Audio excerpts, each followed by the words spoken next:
Welcome back to another episode of Rock Boys Football. Obviously, a heartbreaking loss for USC on the road against Michigan Saturday.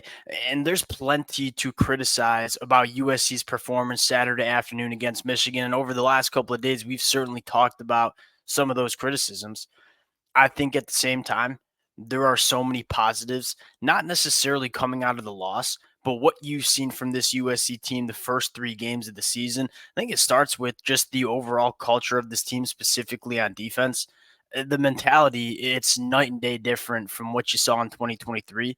But I think on top of that, linebacker Eric Gentry is playing like he's one of the best linebackers in the country throughout the first couple of weeks. Right now, if you were to kind of ask me to fill out an All American ballot, Eric Gentry would probably be the first linebacker that makes this list. Want to dive into a little bit of the film in terms of what we've seen from Eric Gentry specifically in that Michigan game. But I think what's so fascinating is you just know this defensive coaching staff is so much better from what we saw in 2023. And you're like, look, quite frankly, it couldn't get much worse.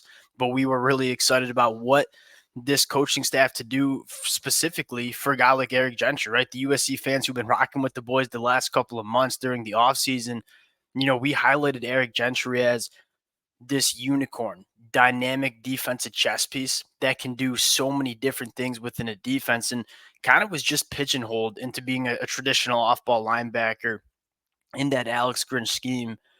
You look throughout the first couple of games for USC in 2024, they are using Eric Gentry in so many different ways. And it's really helping this kid just blossom as a linebacker, as a football player, really, for this USC defense. Want to get into what we've seen from Eric Gentry, talk about really the impact that he has on this USC defense. For my money, not only the best player on defense for USC, but quite frankly, I think he's the best player on this USC football team throughout the first couple of weeks. Fired up to get into it. Before we do, and as always, to the USC fans, I'm fired up that we can be friends again. Y'all know that I rock with this team a lot, and obviously I was born and raised a Michigan fan, so we had a difference of opinions over the last week. Through it all, though, like the amount of support y'all continue to show to the fellas, it truly does mean the world. If y'all do enjoy the content, consider subscribing to the channel. Appreciate you guys more than you know for all the support y'all have shown.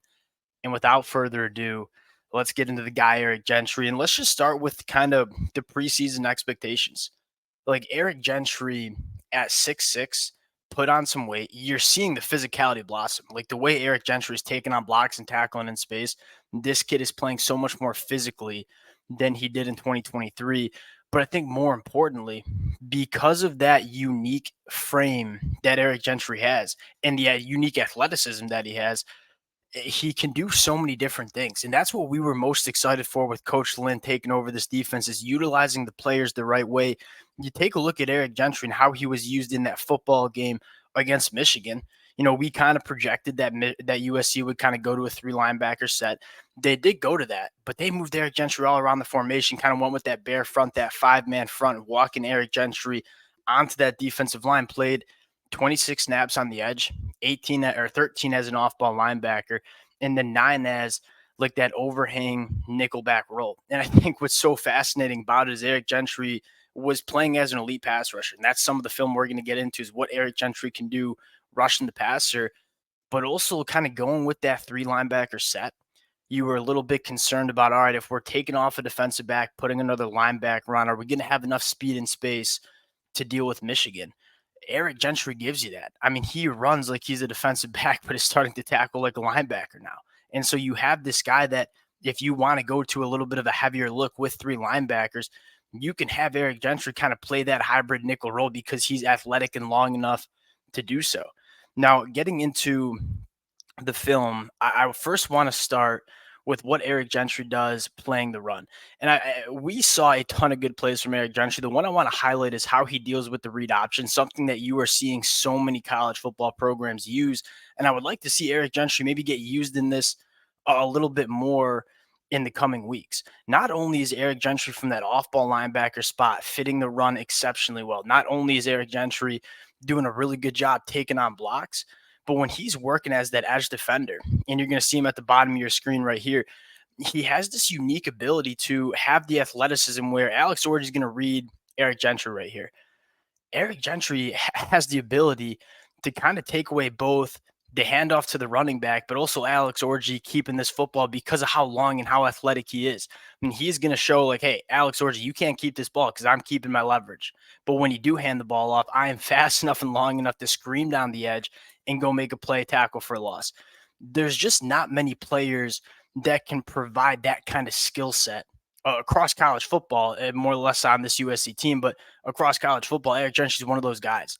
And so that ability, and he did this a couple of different times where he really just did confuse Alex Orji in terms of when to hand the ball off, when to keep it. A couple of different times, Alex Orji kept it because he thought he had some leverage on Eric Gentry.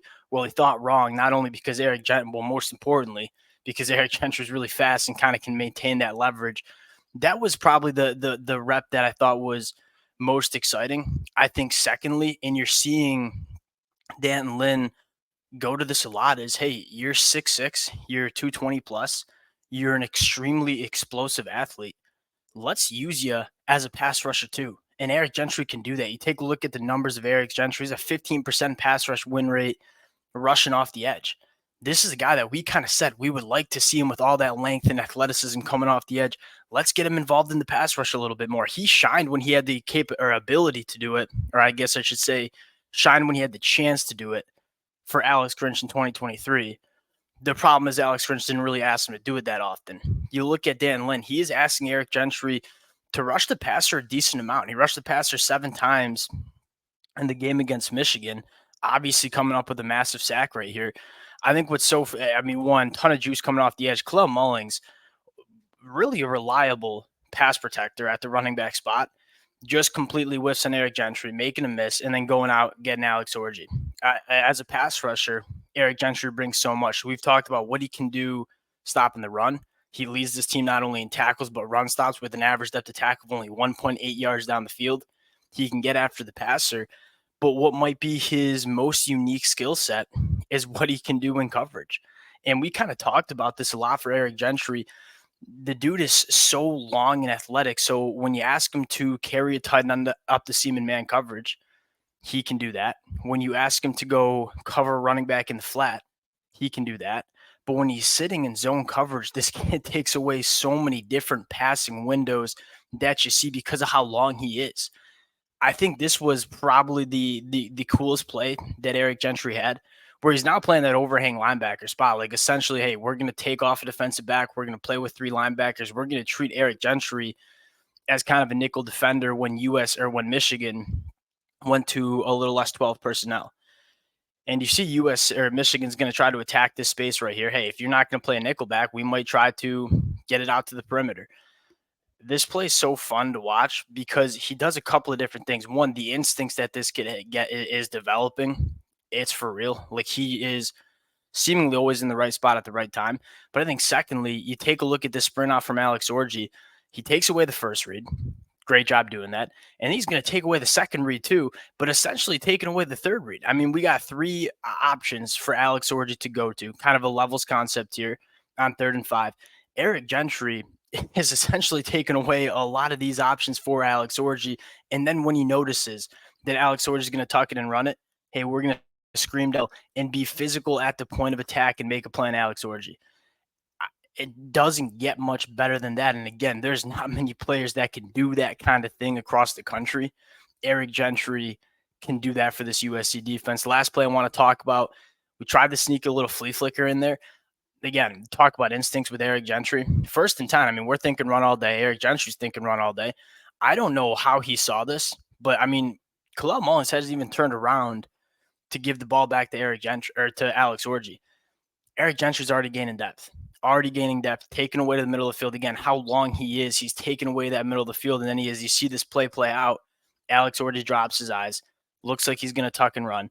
You talk about the physicality that Eric Gentry has developed. Hey, we're going to come and stick Alex Orji in the open field. And Eric Gentry has missed only 8% of his tackles throughout the 2024 season. You go back to what the linebackers were doing in 2023. Tackett Curtis missed 25% of his tackles. Mason Cobb missed 23%. Eric Gentry's a reliable tackler that gives you such a diverse skill set in terms of what you can ask this kid to do. I think he's the best player in this USC team, but right now he's playing like one of the most valuable players across the country Going back and watching this game, it was a blast to see. Most importantly, just the USC defensive coaching staff looking at their personnel and saying, "Hey, we're going to put these kids in the right spot to have a high impact on this game." They're doing it wonderfully with Eric Gentry, and Eric Gentry's obviously doing his part on the football field. Look, to kind of close this one out, and we talked about it, so I won't spend a ton of time. Yeah, there are some problems on this USC team, most notably on the offensive line. Is it frustrating that Lincoln Riley came out in the first half and didn't really call a great game and the offense sputtered? Yeah, especially coming off a bye, 100%. If there's one thing I'm not going to worry about with this USC team, it's Lincoln Riley's play calling. He's allowed to have a bad half. And it's frustrating that it arguably cost USC the football game. 100% would agree with that. But for USC fans, I think we're not panicking about what Lincoln Riley can do as an offensive play caller. I'm going to be interested to see what the offensive line rotation looks like playing Wisconsin. A thing to I think would make USC fans feel better is, hey, the offensive line looked really solid against LSU, looked really solid against Utah State. That Michigan defensive line might be the best in the country. I don't think you'll see a defensive front like Michigan. Now, you're going to see some good defensive fronts, and you obviously need better performances from the offensive line. You know it's a problem. You got a couple of weeks to figure it out before you really see a legitimate defensive front again. It's time for Lincoln Riley, Coach Henson, to kind of get to work, figure that out. If they do, it's a night and day with this defense. Like, this defense is going to be just fine. In fact, it's much more improved than I think a lot of us thought. And Miller Moss is a guy. I think there's a lot of reasons to be excited if you're a USC fan. And again, I get the loss sucks, but this team's going in the right direction, and it's going in the right direction a lot faster than a lot of us thought. We'll close it out there again. Appreciate you guys rocking with the fellas. If y'all do enjoy the content, consider subscribing to the channel. To the USC fans, once again, all the support absolutely means the world, and we'll talk to y'all later.